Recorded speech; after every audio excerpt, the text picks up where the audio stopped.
Hi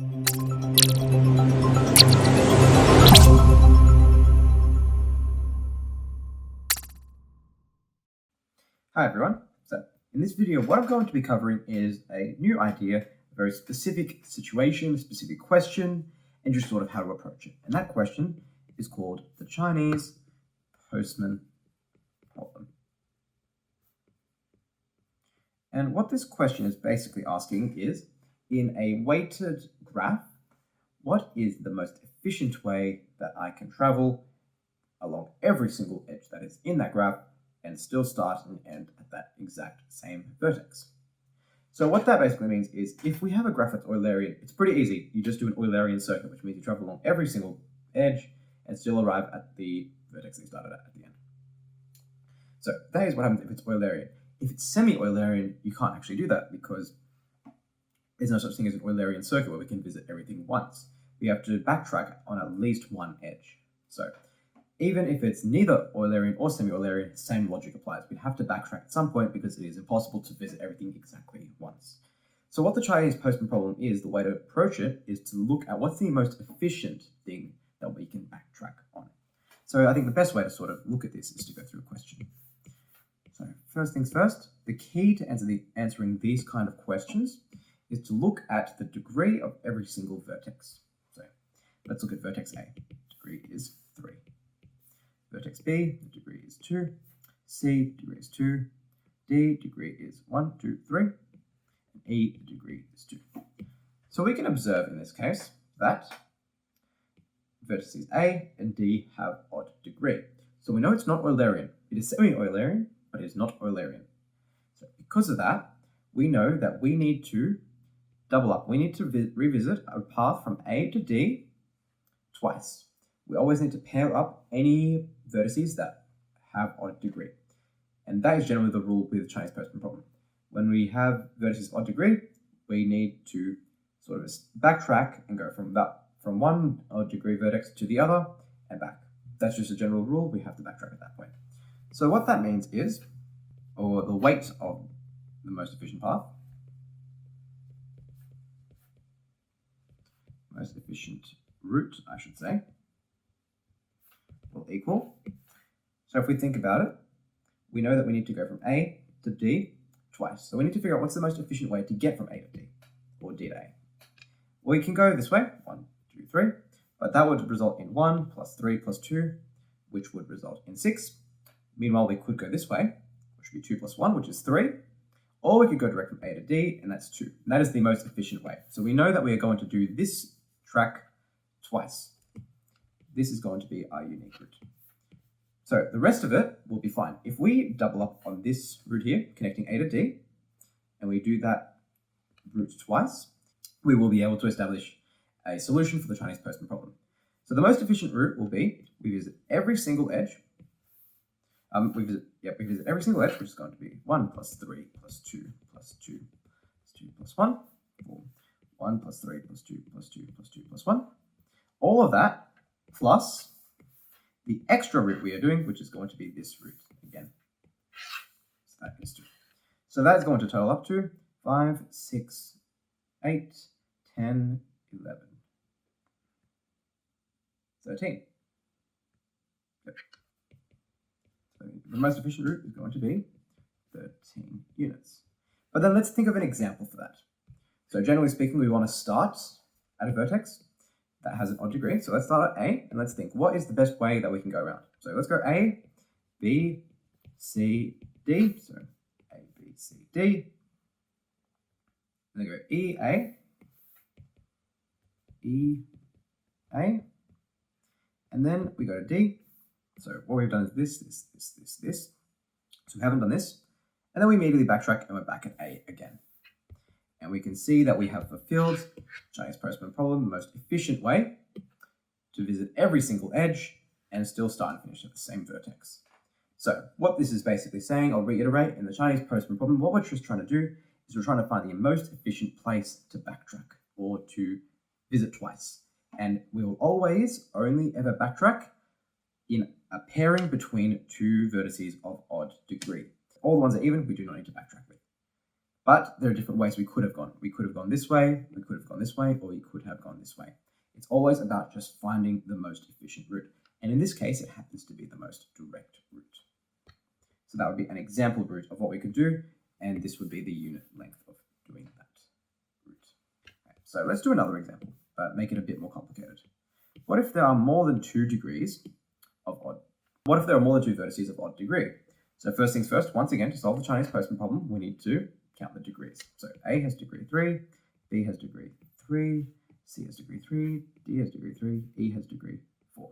So as we can see, basically every vertex except for E has an odd degree. So what that means is we need to sort of think about all the different pairings, all the different combinations of the vertices of odd degree, and then see what is the most efficient route for each one. So let's say we had AD, and if we have AD, that means we also, so if I paired up A and D together, that means B and C have to be together. That's one different way we can do it. Alternatively, we could do, we'll do A and B first. In that case, you'd have C and D as the other pairing.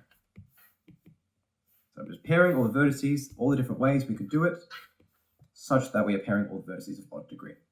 And then finally, we could alternatively do A to C, and then D to B. I believe that should be all the different ways we could do it. Let me just see if there's anything else. Yep, that should be everything. Yeah, that should be all the different pairings. Now what we've got to think about is the most efficient way for each of those. So the most efficient way, I can go from A to D, I could go directly, which is 7, or I could go this way, AED, which is 6. So we can see this way is more efficient. We could alternatively do any of these, but we can see straight away none of those would work. So this is the most efficient way. So let's write it down. A, E, C, which is 6. And then for going from B to C, what's the most efficient way? We could go this way, which is 9, or we go this way, which is 8. So I'm going to do that. B to E to C, which is... So the total for this is going to be, let's put the total, which is 14. So let's do the next one. What if we had A and B paired? What's the most efficient way from A to B? We go this way, which is 8, or this way, which would total up to 9. So the direct route is the more efficient one, so we're going to do that. A to B, like this. What about from C to D? What's the most efficient way? We could go this way, which is 6, or we could go this way, which is 5. So we're going to do that. C to E to D, which is 5. So that total is 13. So we can see already that this pairing of vertices of odd degree will be overall more efficient than this pairing of vertices of odd degree. So this is what we're doing. We're just sort of pairing them up, seeing the most efficient one within each individual, and then totaling it up to see what would overall work best in our contribution towards our trail or our walk. So now let's look at AC. The most efficient way from A to C, we could go this way, which would be 4 plus 3, which is 7. We can go 7 plus 6. No, definitely not. 8 plus, no, of course not. So going from A to C, we go AEC, which is going to be 7. And then D to B, the most efficient way, we could go this way, which is 7. And yeah, straight away you can see nothing else is more than anyone get that efficient. D to B, which is 7. So that totals up to 14. So ultimately we can see that this route is the most efficient. So we are going to be doing this pairing here. Therefore, use AB and CD pairings for this question. So therefore, that means this AE to B and this CED, those two routes, we are going to be backtracking on those because them combined is the most efficient method of traversing this whole landscape and ensuring that we use up as little units as possible. So this over here is the most efficient way. So we're going to be doing that. So that means, essentially, when we're solving the Chinese Postman problem, if we start, say, at vertex A, we're going to be going all the way around, and we are going to only backtrack on the route from A to B and C, E, D. So what that means is the Chinese Postman problem. So therefore, optimal route will be, and then we can do all the numbers. So once again, it's going to be the sum of all of the edges in this graph.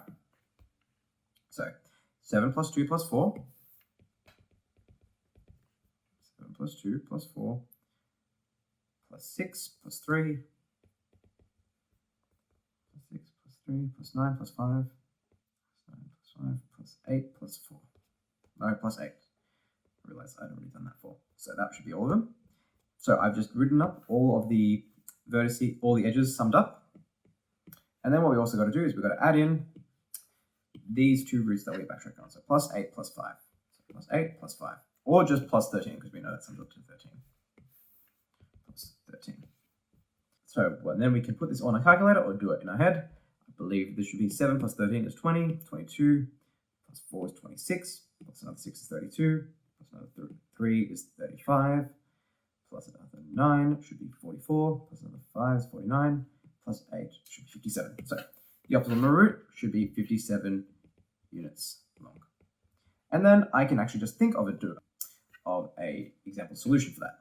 So an example solution would be, let's say we went A to E and then to B. So A, E, B. And let's say we went to A. And then we know that we can backtrack, because the two things we're backtracking on is AB and CED. So we know we can backtrack back onto AB. So let's do that. Back to B.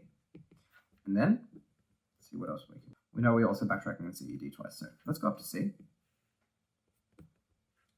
Up to C. And then let's say we did, from C we went E and D. So CED. And then we know that we can also backtrack on CED or DEC. So we're going to do that. We're going to go DEC.